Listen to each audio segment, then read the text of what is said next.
طلعها كأنه رؤوس الشياطين فإنهم لآكلون منها فمالئون منها البطون ثم إن لهم عليها لشوبا من حميم ثم إن مرجعهم لإلى الجحيم إنهم ألفوا آباءهم ضالين صدق الله ومولانا العلي العظيم وصدق رسوله النبي الكريم ونحن على ذلك لمن الشاهدين والشاكرين والحمد لله رب العالمين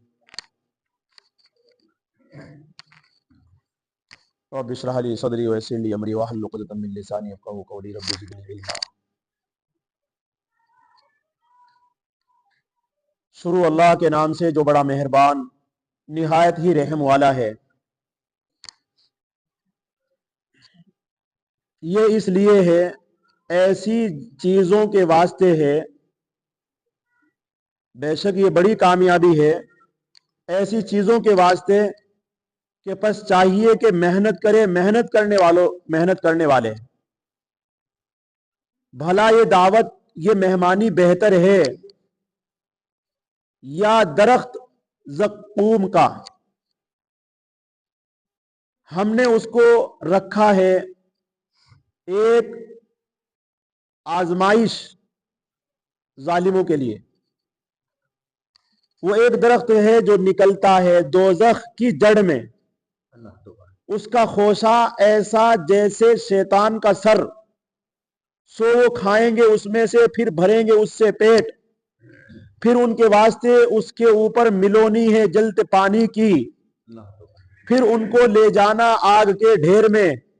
انہوں نے پایا اپنے باپ داداؤں کو بہکے ہوئے. کلام پاک کی الحمدللہ آپ حضرات سورہ صافات سن رہے ہیں، اور سورہ صافات کی آیت نمبر 61 سے لے کر آیت نمبر 68 تک 69 تک آپ حضرات کے سامنے تلاوت ہے. ان آیتوں سے پہلے آپ نے کلام پاک کا یہ پیغام سنا تھا کہ جنتی جو لوگ ہیں، جنت کے اندر انہیں 6 طرح کی نعمتوں کا تذکرہ کلام پاک نے بیان کیا ہے، جن میں میووں کا ذکر فرمایا. اسی طریقے سے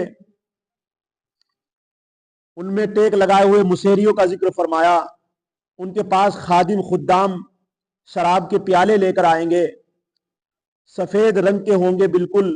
وہ جو شراب ہوگی سفید، پینے والوں کے لیے لذت محسوس کریں گے، نہ کوئی سر میں درد ہوگا، نہ کوئی بہکے گا اسے پی کر. اور یوں فرمایا کہ وہاں نیچی نگاہ والی پاک دامن عورتیں ہیں، بڑی آنکھوں والی گویا کے انڈے ہیں. پھر فرمایا کہ جنتی آپس میں بیٹھ کر محفل جمائیں گے، بات کریں گے.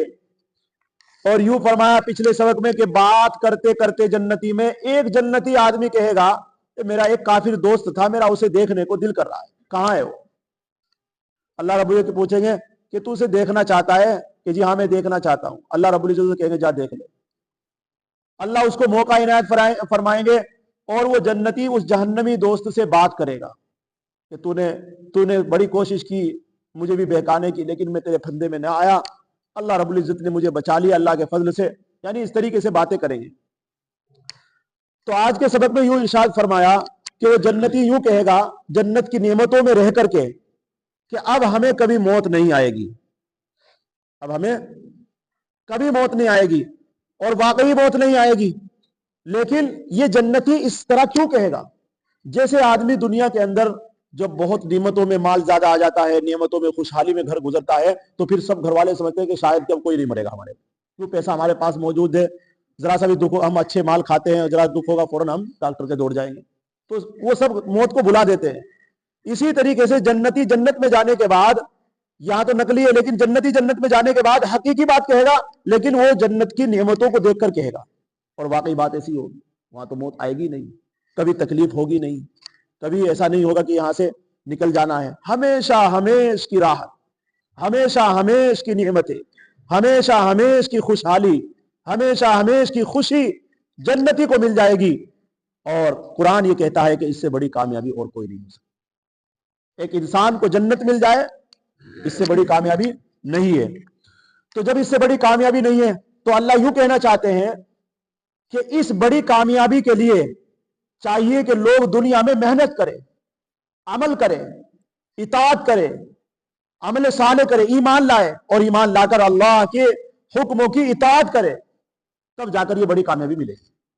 اسی کو فرمایا لِمِثْلِ هَذَا فَلْيَعْمَلِ الْعَامِلُونَ، پہلے کیا فرمایا؟ إِنَّ هَذَا لَهُوَ الْفَوْزُ الْعَظِيمُ، بے شک یہی بڑی کامیابی ہے۔ پھر کیا فرمایا؟ اس کامیابی کے واسطے بس چاہیے کہ عمل کرے، محنت کرے، العاملون، عمل کرنے والے، محنت کرنے والے۔ محنت کیا ہے؟ یہی نماز، قرآن، اللہ کے دین کی بات کو پھیلانا، برائی سے روکنا، خود بھی اور دوسروں کو روکنا، اسی طریقے سے بھلی بات کہنا، یہ سب کیا ہے؟ محنت۔ اور کوئی زیادہ بڑی کام نہیں ہے کہ پہاڑوں کو اٹھا کر پھینکنا ہے، کوئی لمبا چوڑا کام نہیں ہے، کوئی اتنا نہیں ہے کہ انسان اس میں ختم ہو جائے۔ بالکل ایسے کام ہے جو انسان بالکل آرام سے کر سکے۔ بتاؤ نماز میں کوئی پریشانی؟ کسی نے کونٹل لا کر وزن رکھ دیا ہو، کسی نے کچھ رکھ دیا ہو، روزے میں کیا پریشانی؟ آدمی بھوکا تو کبھی کبھی گھر میں کھانا نہ ہو تب بھی بھوکا رہ لیتا ہے، لیکن روزے زکوٰۃ ہے، جب اللہ نے دیا دے دو دوسروں کو، نہیں دیا تو کوئی بات نہیں ہے۔ اسی طریقے سے حج ہے، اللہ کا گھر دیکھنا ہے۔ یہ ساری جتنی بھی محنتیں ہیں یہ سب ایسی ہیں جو کر سکتے ہیں۔ کوئی یہ کہے کہ میں نہیں کر سکتا، یہ بات بالکل غلط ہے۔ کرنے والے کرے ہیں، کر کر چلے گئے۔ تو اسی کو اللہ فرماتے ہیں لِمِثْلِ هَذَا، ایسی چیزوں کے واسطے، یعنی جنت کی یہ 6 نعمتیں جو آپ کے سامنے فرمائی ہے، ان چیزوں کے واسطے کیا کرنا ہے؟ فَلْيَعْمَلِ، عمل کرنا ہے۔ عاملون، محنت کرنے والے عمل کرے، اور وہ کیا ہے؟ ایمان لائے، اطاعت کرے، قربانیاں پیش کرے اللہ کے سامنے، مال کی، جان کی، وقت کی۔ اللہ کو قربانی پسند ہے، دل و جان سے اللہ سے محبت کرے، اللہ کے احکام سے محبت کرے، دین سے محبت کرے، رسول اللہ علیہ وسلم جو ہمارے سچے رہبر دنیا میں آئے ہیں ان سے محبت کرے، کلام پاک کو سنے، کلام پاک کو پڑھے، سمجھے۔ یہ سب کیا ہے؟ جنت والے اعمال۔ فرمایا اذالک خیر نزلا ام شجرۃ الزقوم، شجرۃ الزقوم۔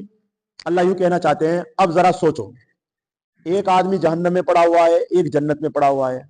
جنت میں پڑے ہوئے کو نعمتیں مل رہی ہے اور جہنم میں پڑے ہوئے کو عذاب اور تکلیفیں ہو رہی ہے۔ تو اب بتاؤ تم کون سی دعوت قبول کرو گے؟ اذالک خیر نزلا، تم جنت والی مہمانی تمہارے لیے بہتر ہے، یا ام شجرۃ الزقوم، جو جہنم کے اندر تمہیں ایک درخت، ایک پھل کھانے کے لیے دیا جائے گا جو نہایت کانٹوں دار ہوگا، جو نہایت ہی بدبو دار ہوگا، کیا وہ مہمانی پسند کرو گے؟ تم کون سی پسند کرتے ہو؟ جنت پسند کرتے ہو مہمانی وہاں کی، یہ زقوم کا درخت جہنم میں ہے اسے پسند کرتے ہو؟ اسی کو فرمایا اذالک خیر نزلا، بھلا یہ بہتر ہے مہمانی، یعنی جنت والی مہمانی، بھلا کیا یہ بہتر ہے؟ یعنی سوچو سمجھو، ام شجرۃ الزقوم، یا درخت سینڈ کا، یا درخت سینڈ کا۔ اب شجرۃ الزقوم، شجرہ کے معنی آتے ہیں درخت کے، اور زقوم کے معنی ہے، اس کے معنی یہ اصل عرب کے اندر یہ درخت پایا جاتا تھا۔ ہندوستان میں بھی اس کا نام کیا ہے؟ ناگ پھل۔ جو ناگ پھل درخت آپ کو دکھتا ہے کانٹوں دار، جس کے پتے ہوتے ہیں، اس کے اوپر ایک پھل آتا ہے، اس کو بھی یہ بھی یہی ہو زقوم کا درخت۔ لیکن دنیا کے اوپر اسے مشابہ نہیں لینا کہ دنیا کی طرح ہے۔ جہنم کا وہ جو درخت ہوگا، وہ پھل ہوگا، وہ نہایت ہی بدبودار ہوگا، وہ نہایت کانٹوں دار ہوگا، اس میں ذرا سا بھی مزہ نہیں ہوگا، اس طریقے سے۔ اور یہ زقوم کا جو درخت ہے، یہ اس لیے فرمایا اللہ رب العزت نے اگلی آیت میں کہ یہ امتحان ہے۔ ایسے بتانا کہ زقوم کا درخت ہے جہنم کے اندر، یہ ایک لوگوں کے لیے آزمائش ہے۔ جب اس بات کا ذکر آیا تو ابو جہل اپنے سارے لوگوں کو لے کر گیا، کیونکہ زقوم کے معنی عرب کے اندر یہ بھی تھے کھجور اور مکھن۔ کھجور اور مکھن کو بھی وہ زقوم کہا کرتے تھے، جو زقومن سے مشتق تھا۔ تو ابو جہل کھجور لایا اور مکھن لایا اور اپنے ساتھیوں کو لے کر آیا، اے دیکھو محمد کہتا ہے کہ زقوم کا درخت ہے۔ ارے بھلا آگ میں بھی کبھی درخت پیدا ہوتا دیکھا ہے؟ آگ تو ایسی درختوں کو کھا لیتی ہے، لکڑیوں کو۔ یعنی مذاق اڑاتے ہوئے آیا اور کہنے لگا یہ کہہ رہا ہے پھل ہے وہاں زقوم کے درخت کا، لے آؤ ہم کھاتے ہیں یہاں سے، دیکھیں جہنم کا پھل ہم یہاں کھا کر دکھاتے ہیں۔ یعنی اس طریقے سے اس نے ٹھٹا کیا، مذاق اڑایا۔ اللہ کہتے ہیں یہ مذاق جو اڑایا جا رہا ہے یہ بھی آزمائش ہے لوگوں کے لیے۔ بہت سے لوگوں نے اس سے ڈر کر کے اپنے اعمال اچھے کر لیے زقوم کا درخت جب سنا، اور بہت سے لوگوں نے اس کی مذاق اڑانی شروع کر دی، وہ غفلت میں پڑے رہے۔